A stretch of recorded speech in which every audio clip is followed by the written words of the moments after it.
ఆ తర్వాత రెండవ కాన్పులో కవలపిల్లల్లో పెద్దవాడు కృపానందం, ఈయన పేరు కృపారక్షణ. ఇక్కడ ఉన్నటువంటి ఇప్పుడు ఆరాధన చేసినటువంటి అబ్బాయి. ఆ ఇద్దరికి పెళ్ళిళ్ళు అయిపోయి ఆ కృపానందం ఆయన ఏమో విజయనగరంలో ఉంటున్నాడు. ఆయన ఉద్యోగం చేస్తూ కూడా సేవలో కొనసాగుతున్నాడు. ఆయనకి వివాహం అయిపోయింది, ఒక అబ్బాయి. అలాగే ఈయనకి వివాహం అయింది, ఈయన యొక్క ఇద్దరు పిల్లలు. ఆ తర్వాత ఇమానియల్ రాజు, ఆయనకి భార్య ఇద్దరు పిల్లలు. ఇలాగా మాకు 6 మనవులు. దేవుని స్తోత్రం. దేవుని బిడ్డలారా, మరి సమయంలో మరి చిన్న పరిచర్యలో ముందుకు కొనసాగుతున్నాం. ఇంతకుముందు ఎప్పుడో భాష గారు వాక్యం చెప్పడానికి రమ్మన్నట్టు నాకు ఫోన్ చేశాడు. కానీ నేను ఆ టైంలో వేరే చోటకి వెళ్తున్నాను. 3 రోజులు వేరే క్యాంప్ అయింది. అందుని బట్టి రాలేని అనుకుంటాను. మరి అనుకున్న రీతిగా దేవుడు తన యొక్క సమయంలో ఇవాళ మనల్ని అందరినీ ఇలా కూడుకోవడానికి దేవుడు సహాయం చేశాడు. దేవుడు బిడ్డారా, ఒక రేడియో ప్రసంగంలా చేస్తాను నేను. అమ్మా, టీవీ ప్రసంగం అయితే అరగంట, రేడియో ప్రసంగం అయితే పావుగంట. పావుగంటలలో 5 నిమిషాలు పాటలు, హెచ్చరికలు, ప్రకటనలు ఉంటాయి. 10 నిమిషాలే ప్రసంగం ఉంటుంది. అంటే చాలా 10 నిమిషాలు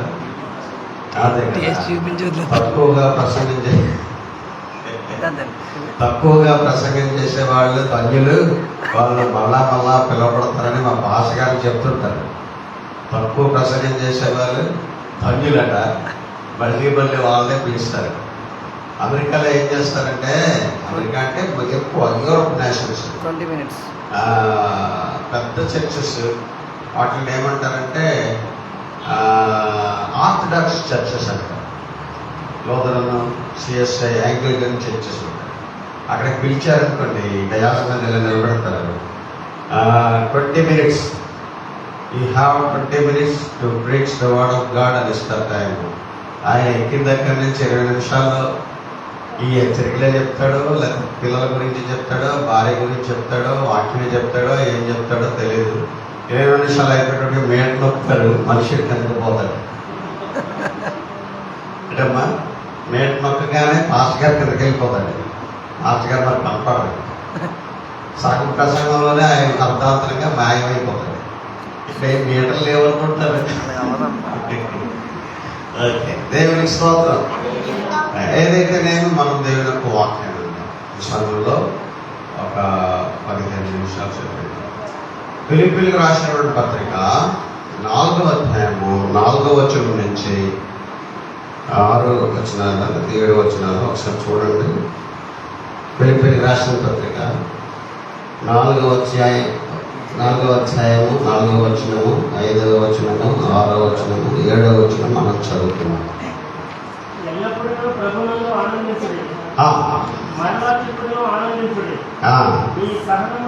సకల జనులకు తెలియబడనీయుడి.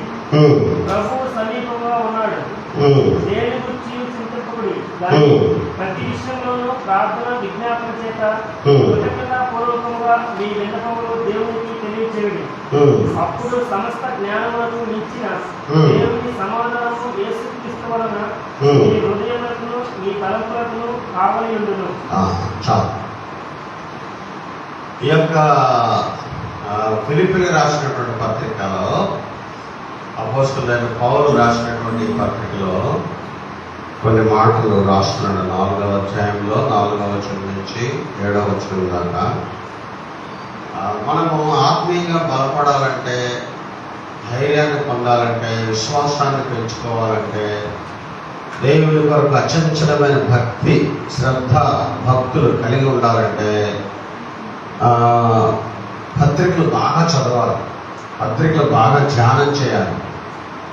పత్రికలు మనకి ఫౌండేషన్, లేకపోతే పిల్లర్స్, స్ట్రాంగ్ ఫెయిత్ ఇస్తాయన్నమాట.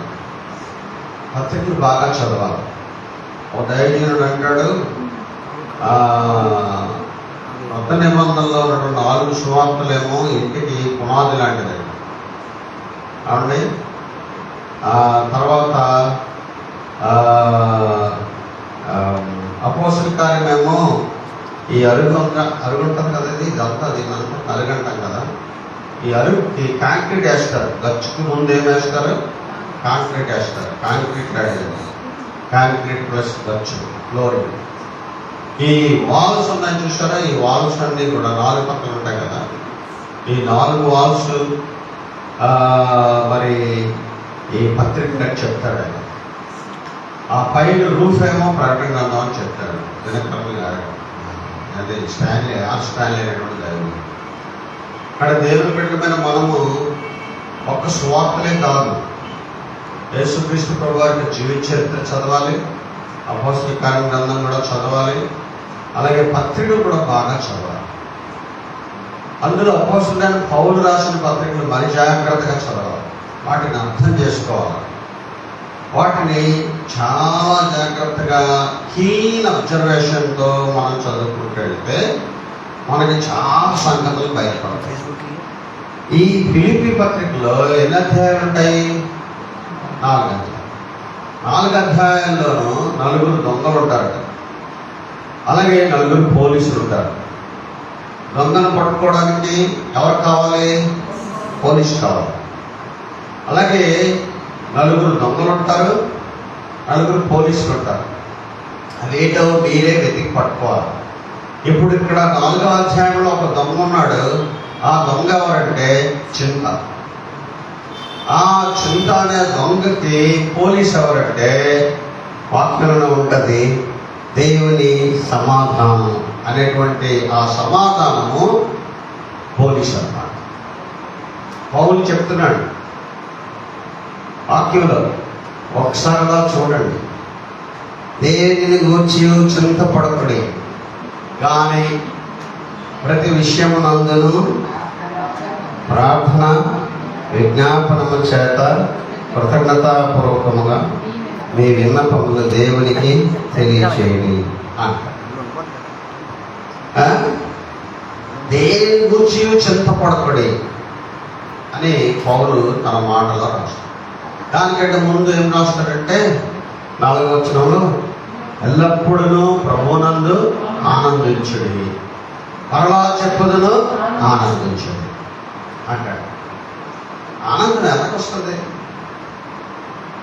కొరతలతో, లేమితో, అప్పులతో, కష్టాలతో, కన్నీళ్లతో, దుఃఖములతో, వ్యాధులతో, బాధలతో, ఎన్నో రకాలైనటువంటి ఇబ్బందులతో జీవిత ప్రయాణం సాగుతూ ఉన్నప్పుడు ఈ ప్రయాణంలో ఇవన్నీ అన్న వస్తూనే ఉంటాయి.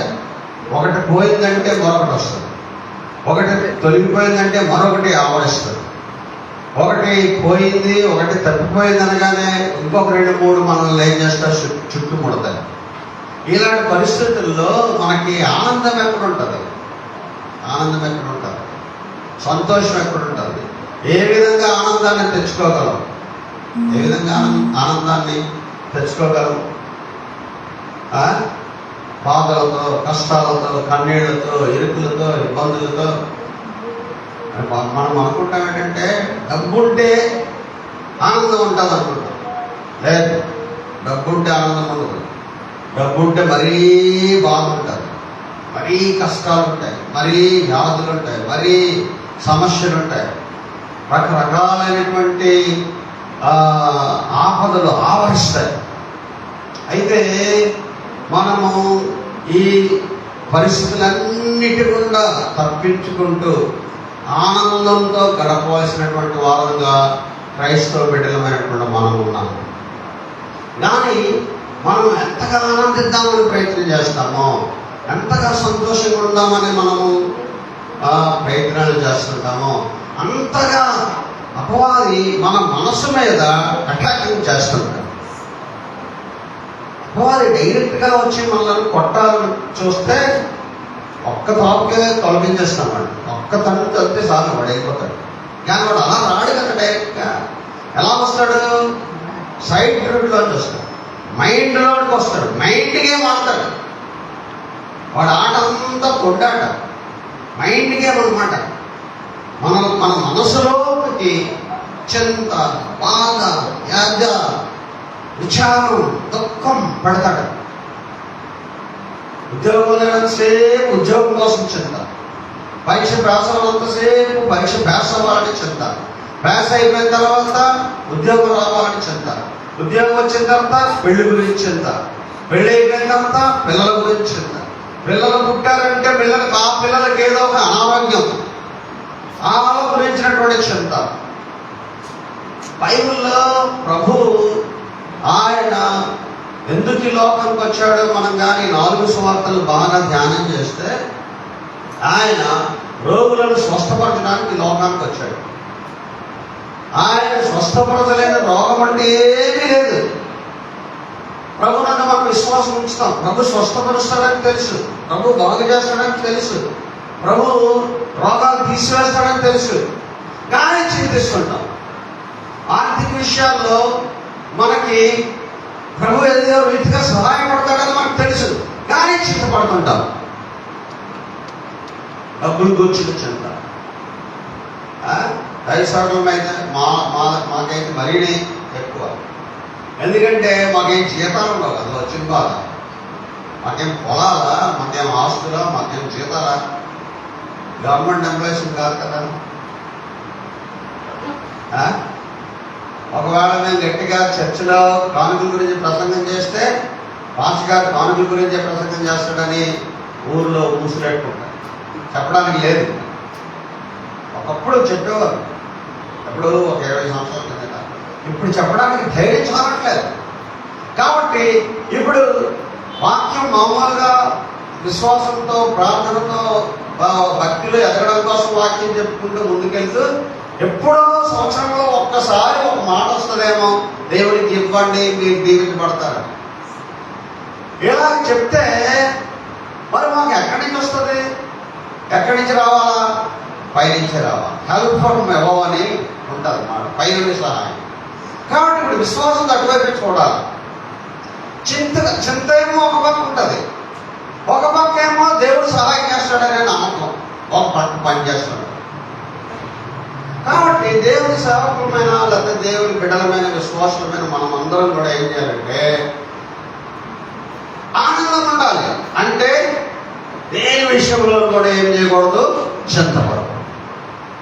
చింత అనేది ఒక రకమైనటువంటి పాపం, అది ఒక రకమైనటువంటి అవిశ్వాసం. అర్థమవుతుందా? చింత అనేది ఒక రకమైన పాపం. ఎందుకు చెప్తున్నాను తెలిసిన, విజయనగరంలో ఒక దొరగారు వచ్చారు. ఆయన వచ్చినప్పుడు ఇది నోట్స్ని పంపించాడండి పిలిచినటువంటి పాస్టర్ గారు. ఆయన చైనా ప్రజల మధ్య పనిచేస్తున్నాడు అమెరికాలో. అప్పుడు ఈ 5 పుస్తకాలని 5 పంచారు తర్జుమా చేయడానికి. నాకు ఒక పుస్తకం ఇచ్చారు తర్జుమా చేయడానికి. అదేంటి తెలుసా? Be not anxious for anything అనే ఒక బుక్. ఆ బుక్ మొత్తం అంతా అదే, దేనిని గురించి మీరు చింతింపబడి అని అర్థం అన్నమాట. ఆ బుక్ అంతా రాస్తూ చదువుతూ దేవుడు నిజంగా నాతో మాట్లాడాడు. కరెక్ట్గా నేను చాలా ట్రబుల్లో ఉన్నాను, చాలా చింతలో ఉన్నాను, చాలా బర్డెన్ మీద ఉన్నాను. బర్డెన్ నా మీద బర్డెన్ పాయింట్లో ఉన్నాను నేను. అది ఇప్పుడు చెప్తే చాలా గంటలు పట్టేస్తుంది, చాలా టైం అయిపోతుంది. అలాంటి సమయంలో అది చదువుతూ దాన్ని తెలుగులో రాయాల. బుక్లు ప్రింట్ చేశారు. ఆ బుక్లు ఒకటి నాకు కాపీ ఇచ్చారు. అది రాస్తుంటే నా కళ్ళమ్మట కన్నీళ్ళు వచ్చాయి. రాత్రి 12-1 గంట వరకు రాసేవాడిని విజయనగరంలో ఉంటూ. అప్పుడు నేను ఎంత అక్కడలో ఉన్నానంటే ఎవరికి చెప్పలేను. ఇంకా ఆ వార్త ఎలా వినబడింది, నా భార్యకి చెప్పాను. ఆడ గుండెలు హఠాత్తుగా ఆగిపోయినాను పని. మా పాపకి చెప్పేటప్పుడు మా పాప ఏడు చేస్తుంది, ఇప్పుడు మేము ఎలా జీవిస్తాము, మా నాన్న మమ్మల్ని ఎలా పోషిస్తాడు. నా పెద్ద కొడుకు తెలిసింది, వాడు నేను చదవన్నా ఈ శివడియాలో చదువుతున్నాడు. వాడికి నెలకి 950 రూపాయలు కట్టాలి, ఇంటి అద్దె కట్టాలి, కరెంటు బిల్లు కట్టాలి, ఇవన్నీ కలిపి గంసాటగా ఆ రోజుల్లో 5,000 రూపాయలు ఖచ్చితంగా తీసి పక్కనెట్టాలి. ఎక్కడి నుంచి వస్తుంది? రాత్రి 2-3 గంటల దాకా నిద్రపట్టేది కాదు. అబ్బా ఎలా సహాయం చేస్తుంది, ఏం చేయాలి? ఇది చదువుతూ ఉంటే నేను చింతిస్తుంటే పాపం చేస్తున్నానని అందులో ఆ దైవజనుడు రాస్తున్నాడు. Those who are having anxiety, they are not having faith on God, they are doing sin, directly they are doing sin. అంత భయమేసిందంటే ఆ మాటలు రాస్తుంటే, తెలుగులో తర్జుమా చేస్తుంటే, నేను చింతించి పాపం చేస్తున్నాను, ప్రభువా నన్ను మన్నించు, మీ మీద విశ్వాసం వచ్చేలా చేయబడి ప్రభుని అడిగేవాడు.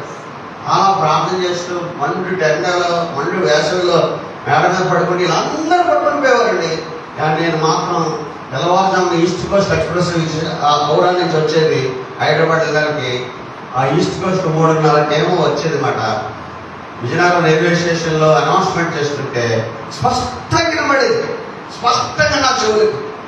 ఆ పలానా నంబర్ కలిగినటువంటి train East Coast Howrah to Hyderabad జానేవాలి ఎక్స్ప్రెస్ పలానా ప్లాట్ఫామ్ మీదకి వస్తుంది టైం అని చెప్తాను. స్పష్టంగా వినబడేది. దేవుని బిడ్డలారా, కాబట్టి దేవుని బిడ్డలారా, మనము వేరే గురించి ఏం చేయకూడదు, చింతించకూడదు. చింత అనేది ఒక దొంగ. మన మీద మనకున్న శాంతిని, సమాధానాన్ని, నెమ్మదిని, సంతోషాన్ని, ఆనందాన్ని దొంగిలించడానికి వచ్చేటువంటి దొంగ. వాడు సాతానుడు పంపించినటువంటి దొంగ అన్నమాట చింత. ఆ దొంగకి మనం వదిలిపెట్టాలి. ఎవరిని? పోలీసుని వదిలిపెట్టాలి. ఎవరిని వదిలిపెట్టాలమ్మా? దొంగలు పట్టుకున్నా మనం వెళ్ళామనుకోండి, మనకు తిరిగి కొడేస్తారండి. పోలీసులు వదిలిపెట్టాలి. ఇంకా మా బాబు ఉన్నాడు కదా, వాళ్ళు వదిలిపెట్టాలి. వాళ్ళు చాలా తెలివిగా వాళ్ళు కూడా ఏం చేస్తారు, వాళ్ళు మామూలు వెళ్ళారంటే వాళ్ళు కూడా కొడేస్తారు. అంటే వాళ్ళు తెలివిగా ఏం చేస్తారు తెలుసా? ముందు రెక్కి వేస్తారు. వాళ్ళు ఎలా రెక్కి వేస్తారో దొంగతనం చేయడానికి, వీళ్ళు కూడా అలాగే రెక్కి వేస్తారు. వాడు ఎక్కడెక్కడ ఉంటాడు, ఏ ఊరిలో ఉంటాడు, ఏ వీధిలో ఉంటాడు, రెక్కి వేస్తాడు. ఏ యాంగిల్లో వస్తాడు, ఏ టైంలో వస్తాడు, అది రాత్రి వేళ, పగటి వేళ, తెల్లవారుజామున అని ముందు ఏం చేస్తారంటే ఆడ స్టడీ చేస్తారు. కరెక్ట్ సూటిగా స్పాట్ పెట్టేస్తారు. అంతే, పట్లో గోల్డ్ పెట్టి దొరికినట్టు దొరికిపోతాడు. కాబట్టి ప్రభు మనకు ఒక కరెక్ట్ అయినటువంటి సమాధానం ఇస్తున్న ఏంటి తెలుసా? చింతింపకుడి కానీ ప్రతి విషయంలోనూ ప్రార్థన విజ్ఞాపనముల చేత కృతజ్ఞతాపూర్వకముగా మీ విన్నపములు దేవునికి తెలియచేయండి. దేవునికి స్తోత్రం. హల్లెలూయా. ఏంటి? ప్రతి విషయంలో ప్రార్థన. ప్రతి విషయంలో ఏం చేయాలమ్మా? ప్రార్థన. బిడ్డలకు అనారోగ్యం ప్రార్థన, పిల్లలకు చదువులు ప్రార్థన, వారి పరీక్షలు ప్రార్థన, ఆరోగ్యం ప్రార్థన. మనము ఆనందంతో ఆరోగ్యంతో జీవించాలంటే కూడా ప్రార్థన. పౌలు రాసిన పత్రికలో అంటే తిమోతికి రాస్తూ 2వ అధ్యాయం, మొదటి పత్రిక 2వ అధ్యాయం 1వ వచనం ఏం రాస్తారంటే, మీరు నెమ్మదిగాను సుఖముగాను బ్రతుకు నిమిత్తము మనుషులందరి కొరకు, రాజుల కొరకు, అధికారుల కొరకు, ఈ మనుషులందరి కొరకు, రాజుల కొరకు, అధికారుల కొరకు లాస్ట్లో పెట్టుకుందాం. ఫస్ట్ మనలో పెట్టుకుందాం. మీరు నెమ్మదిగాను సుఖముగాను బ్రతుకు నిమిత్తము, ఆ తర్వాత ప్రార్థనలను, విజ్ఞాపనములను, యాచనలను, కృతజ్ఞతాస్తుతులను చేయవలనని హెచ్చరించుచున్నాను అంటాడు. మనం నెమ్మదిగా బతకాలంటే కూడా ఏంటో కావాలి తెలుసా? డబ్బు కాదు. Money will not help you to live a good life. మంచిగా సుఖంగా కంఫర్ట్గా జీవించాలంటే డబ్బు ఉంటే అయిపోతుంది అనుకోకండి, అవ్వదు. అది లోకస్తులు. తెలుసో తెలీదు, సుబ్రహ్మణ్యుడి గారు మనకు డబ్బు ఎవరు తెలియదు కదండి. ఆంధ్రప్రదేశ్లో మహాధనవంతుడు ఎవరంటే సుబ్రహ్మణ్యుడి. ఇప్పుడు ఆ సుబ్రహ్మణ్యుడికి 5 లక్షలు ఇవ్వండి బాబు అని చెప్పి అందరిని అడుగుకుంటున్నాడట. ఇప్పుడు ఆయనకి చింత పట్టుకుంది, ఏం చేయాలో తెలియట్లేదు. ఎవడు లెక్క చేస్తే ఈ సినిమా యాక్టర్లందరికీ వాళ్ళకి ఎంతుంటాడు అంటున్నాడు అని చెప్పి సర్టిఫికేట్ ఇచ్చేసి చేసిన ఆయనకి ఈరోజు ఒక 5 లక్షలు కావాలంటే ఎవ్వరు సహాయపడలేదు. ఇప్పుడు నెమ్మది లేదు ఆయనకి. ఇంటింటికి తిరుగుతున్నాడు, ఇంట్లో ఉండిపోతున్నాడు. వ్యాపారంలో, బ్యాంకులో మొత్తం ఆస్తులన్నీ తాకట్టు పెట్టేశాడు. ఆ అప్పులు వడ్డీల మీద వడ్డీలు పెరిగిపోయి దివాలా తీసింది. 400 కోట్లతో హయ్యర్ హోటల్ కట్టాడండి హైదరాబాద్. ఆ హోటల్ నడవలే, దోమలు తిరుగుతున్నాయి, హోటల్ కట్టేస్తున్నారు. అర్థమవుతుందా?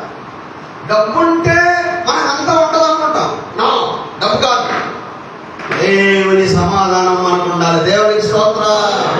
దేవుని సమాధానము మన మీద వచ్చి కాపలా కాయాలంటే కాపలా ఉంది అక్కడ. దేవుని సమాధానము మీ హృదయములకు, మీ తలంపులకు కావలి ఉండదు. ఎవరు రాకున్నాను, దొంగడు రాకుండా అక్కడ కాపలా ఉంటాం కదా.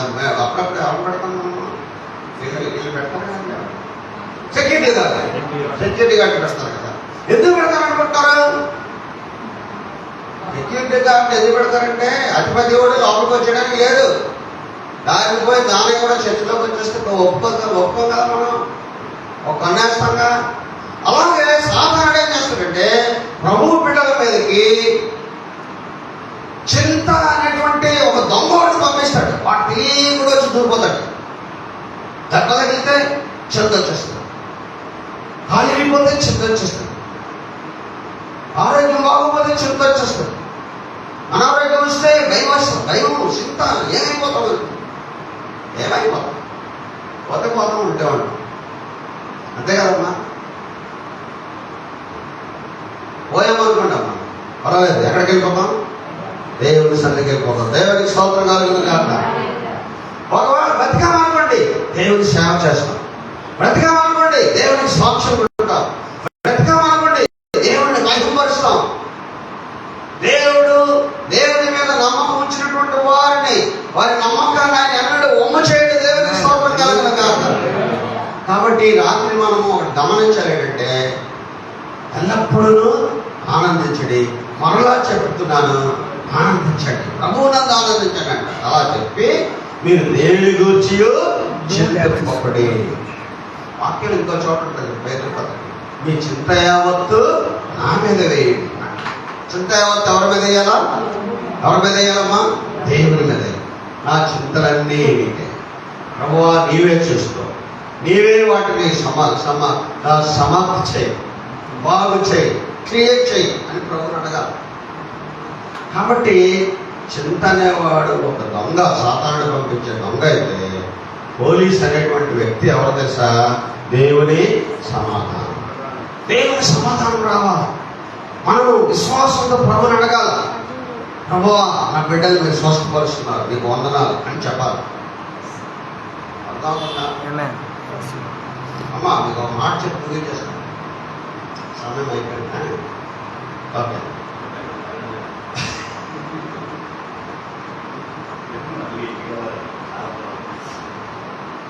ఈ కృపారక్షణ ఇప్పుడు ఆనందం చేసే కదమ్మా. కృపారక్షణ ఆయన కంటే పెద్దవాడు కృపానందం. వీడికి కృప, ఆనందం, కృప, రక్షణ అని ఎందుకు పెట్టారు అనుకున్నారు? చాలా మంది అన్నారు ఇంగ్లీష్లో పేర్లు పెట్టదు కదండి అని అడిగారండి. హిందువులు అయితే ఏం పేర్లు అంటారమ్మా? రామలక్ష్మణుడు అని కవలపిల్ల, లవకుశలు, ఆళ్ళగారి కవలపిల్లమ్మా. అలా కవలపిల్లల పేర్లు పెడితే ఇలాంటివి పెడతారు. క్రైస్తవులు అయితే ఇంకేమో రకరకాల ఇంగ్లీష్ పేర్లు పెడతారు. నాకేమనిపించిందంటే ఇంగ్లీష్ పేర్లు కాదు, ఎవరి పేర్లు పెట్టాలా? వీళ్ళిద్దరూ బ్రతికారంటే, వీళ్ళ కన్న తల్లి కూడా ఇవాళ బతికుందంటే దేవుని కృప. నేను మా వియ్యంకుడు తిమోతి గారు మామిడివాడ, ఎలమంచి దగ్గర మామిడివాడలో ఉన్నాము. ఈ అమ్మాయేమో భాస్కర్ గారు ఏమో డెలివరీకి వెళ్ళిపోయారు ఇంటికి, కన్నవారింటి విజయనగరం. మేము 2-3 రోజులు అయింది. మేమే వంట చేసుకుంటున్నాం, తింటున్నాం తిమోతి గారు నేను. తెల్లవారు మధ్యాహ్నం 12:30 అంత అయింది. ఇద్దరం ఇంట్లో ఉన్నాము, భాస్కర్ నేను. ఆయన చర్చిలో ప్రార్థన చేస్తున్నాను, నేను ఇంట్లోనేమో వంట తయారు చేస్తున్నాను. అలా రండి భోజనం చేద్దరిగానని పిలవబోతున్నాను. ఇంతట్లో పోస్ట్మ్యాన్ వచ్చి ఒక టెలిగ్రామ్ వచ్చాడు, డెలివరీ టిన్స్ అని రాస్తాడు. అంతే, ఇంకేలే సేఫ్ అని రాశాడు. పిలిచి పుట్టారు కదా, పదండి వెళ్దాం అని చెప్పేసి వెంటనే తినేసేసి చేతులు గిన్నెలు అన్ని కడేసుకొని అన్ని ప్లేట్లు అన్ని పెట్టేసి అక్కడ ఇద్దరం బయలుదేరిపోయి ఇంటికి వచ్చినట్టుగా. అప్పుడు ఆర్టీసీ బస్సులు లేవండి, ఫోన్స్ లేవు, సెల్ ఫోన్స్ లేవు. ఎవరికో నూటికో ఒక్కరికి ఒక ల్యాండ్ లైన్ ఉండేది ఎవరికో. ఆ రోజుల్లో ఫోన్సే లేవు అసలు. మహాధనవంతులు పెద్దోళ్ళు ఇళ్లలో ఉండేవి. బయలుదేరిపోయి బస్సు ఎక్కేసి ఎలమంచి లేకపోయి బస్సు ఎక్కేసి విజయనగరం వెళ్ళేటానికి ఇదిగో ఈ టైం అయింది, రాత్రి 9. అప్పటికే 2 రోజులు అయిపోయింది పుట్టేసి కావాలి. వీళ్ళు వెళ్ళి చూస్తే అంత తెలుసండి, ఈ చెయ్యి ఉందా, ఈ పిడికి ఉంది కదమ్మా, ఈ పిడికిలు అంత ఉందా, ఈ ఆరాధన చేసినట్టు తనకు బుర్ర కాలు ఏమన్నా తెలుసా, ఇదిగో ఇలా ఉన్నాయి కాలు, ఇది కాదు. ఏమనుకున్నాను, వీళ్ళేం బతుకుతారా బాబు, వీళ్ళేం చేస్తారా నాయన, వీళ్ళు ఉంటారా ఏది గాలి, ఏ గాలి వేస్తే కొట్టిపోతారు వీళ్ళు. అయినా తల్లిని బతికించావు, బిడ్డలు బతికించావు. ఎందుకు దేవుని మీద ఆ నమ్మకంతో వాళ్ళకి ఆ పేరు పెట్టడం అయిందో చెప్తున్నాను చూడండి. ఆమె డెలివరీ అయ్యే ఒక 2 రోజుల ముందర టెటస్ అనేటువంటి ఒక వ్యాధి వచ్చింది. టెటస్ అంటే తెలుగులో ధనుర్వాతం. ఇప్పుడు లేదమ్మా, ఇప్పుడు ఎక్కడ కనపడట్లేదు. ధనుర్వాతానికి టీకా కనిపెట్టారు. 1 నెల గర్భవతి అయ్యిందనే సంగతి తెలిసిన దగ్గర నుంచే మందులిస్తున్నారు. 3వ నెల నుంచే మెడిసిన్ ఏ నమ్మలు నర్సెస్ గైడెన్స్ ఇస్తున్నారు. హాస్పిటల్ కాంటాక్ట్లో ఉంటుంది మా గర్భవతి. అందులో వీధుల్లో తిరుగుతారు కదా ఆశా వర్కర్లు వాళ్ళని గైడెన్స్ ఇస్తారు. వెంటనే ప్రతిరోజు వెళ్తారు. వారం 10 రోజులకు వెళ్ళి వాళ్ళు విజిట్ చేస్తారు. ఈ పరిస్థితి ఎలా ఉంది, ఆలోచన ఉందని. కాబట్టి టెటస్ అనేది ఇప్పుడు లేదు. అప్పుడు మందులు మాత్రం ఏమి లేదు, వాడేది లేదు. గర్భవతి ఏమో అలా 2 నెలలు నిండిన తర్వాత కాన్ వేసుకొని వచ్చేయడమే. అలాగా ధనుర్వాతం వచ్చింది. ఈవిడ ఎలాగైపోతుండేదట, మా అత్తగారు చెప్తుంది, బట్టలు ఉక్కి ఇలా నిలుపుతాం కదమ్మా, ఉక్కిన తర్వాత బట్టలుగా నీళ్ళు పిండేటట్టు చేస్తాం కదా, అట్లా అయిపోయేదట ఈవిడ. అట్లా అయిపోయి అప్పటికే 24 hours అయిపోయింది. కడుపులోనేమో కవర్లో ఉన్నారు. ఒక పెట్టుకుంటేనే ప్రమాదం, కవర్లో ఉన్నారు. లాస్ట్ మూమెంట్లో డాక్టర్ చెప్పారు 2 కవర్లో ఉన్నారు, జాగ్రత్త నేను చెప్పాను. ఈ టెటస్ వచ్చేసి ఈ ములిసిపోయేటప్పటికి బిడ్డలు 2 లోపల చచ్చిపోతారు. ఆయన చచ్చిపోతారు, తల్లి కూడా చచ్చిపోతుంది. ఇప్పుడు ఒక డాక్టర్ గారు ఉండేవారు, రామారావు డాక్టర్ గారు. ఆయన అమ్మాలమ్మ అనేటువంటి ఒక ఆవిడ ఉండేది, ఒక నర్సు, స్పెషలిస్ట్ ఆవిడ. డెలివరీలు వేయడంలో, కూడులు వేయడంలో చాలా ఉద్దేశమైన ఆమె సహాయం తీసుకున్న డాక్టర్ గారు అర్జెంట్గా ఇవిడికి డెలివరీ చేయాలా, డెలివరీ నొప్పులు రావడం కోసం మందులు ఇవ్వాలా, లేకపోతే ఇంజక్షన్ ఇవ్వాలా, ఇచ్చేసి నొప్పులు వచ్చేయగానే డెలివరీ చేస్తారు. ఒకటి తర్వాత ఒకడు అరగంటలో, ఇంకొకటి ఈడేమో అరగంటలో వచ్చాడు. ముందోడు పుట్టేసిన వాడిని ఒక అరగంట బతుకున్నారు, బాగున్నారు. ఇవాళ వీళ్ళకి పట్టుకోలేకపోతున్నాను తల్లు. వీళ్ళేం చేస్తున్నారు తల్లి, వీళ్ళేం చేస్తారు, నేను వెళ్ళిపోతాను, కెన్యా వెళ్ళిపోతానంటాడు, సౌత్ ఆఫ్రికా వెళ్ళిపోతానంటాడు, మలేషియా వెళ్ళిపోతానంటాడు. నాకేమో భయం, వీళ్ళేంటున్నాయని ఎక్కడికి వెళ్ళిపోతారు, అక్కడ ఎవరు రిసీవ్ చేసుకుంటారు, తాత దైవమా మన తాత ఏంలే వెళ్ళిపోవడం వచ్చాడు, ఎప్పుడో వచ్చాడు. మళ్ళీ ఇంకా 2-3 నెలల్లో ఇంకో దేశం ఎక్కడికి వెళ్తాను. దేవుడు అలాగ వారిని దీవించి ఆశీర్వించాడు. దేవుని స్తోత్రం. కారణం ఏంటంటే ఒకటే చెప్తున్నాను, పెద్ద ప్రార్థనా పరులు కాదు మేము. గొప్ప ప్రార్థనా పరులమని, గొప్ప విశ్వాసం కలిగిన వారమని నేనేం చెప్పట్లేదు. కానీ ఒక సాధారణమైన విశ్వాసులు ప్రభువునందు విశ్వాసం నుంచి చేసినటువంటి ప్రార్థనలు మన ప్రభువు నమ్మి, మన ప్రభువు దానిని గౌరవించి కాపాడి ఈవేళ ఇంత గొప్పవారిగా దేవుడు చేశాడు. దేవుడికి స్తోత్రం. హల్లెలూయా.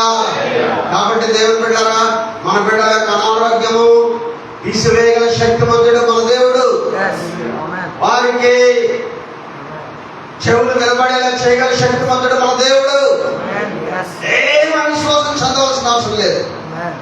వైద్య శాస్త్రానికి వీలు కానిది నా దేవుడికి చేతనవుతుంది. దేవుడికి వైద్య శాస్త్రానికి అందరిది నా దేవుడు ఏ మూల దాన్ని బాగు చేయగలడు. నమ్మాలి. ప్రభు మీద విశ్వాసం ఉంచాలి, ఆనందించాలి. లార్డ్ వి ప్రైజ్ యు అని చెప్పాలి. ప్రభువా నీకే స్తోత్రం. ఈ చెవి వినబడాలా అయితే నీకు స్తోత్రం అని చెప్పాలి. ఈ చెవి వినబడుతుందా అయినా నీకు స్తోత్రం అని చెప్పాలి. అలా నమ్మండి, విశ్వసించండి, ప్రభుని స్తుతించండి, కృతజ్ఞతాస్తుతులు చెల్లించండి. అందరికంటే ఫస్ట్ క్లాస్లో నీ కూతురే పాస్ అవుతుంది. అందరికంటే ఉన్నతమైన చదువు నీ బిడ్డే చదువుతుంది. అందరికంటే ఉన్నతమైనటువంటి స్థితిలోనికి నా మనవరాలు వెళ్తుందని నమ్ముతున్నాను. దేవునికి స్తోత్రం. నేను 10 బిడ్డ చూస్తాను, చనిపోయినా సరే పరలోకం నుండి కిందన ఏం జరుగుతుందో నేను చూడగలను. Faith I'm telling all this things. కాబట్టి దేవుని బిడ్డలారా, ఈ సమయంలో మన ప్రభువునందు మనం ఏం చేయాలా? విశ్వాసాన్ని పెంచుకోవాలా. మనం ఏం పెంచుకోవాలా?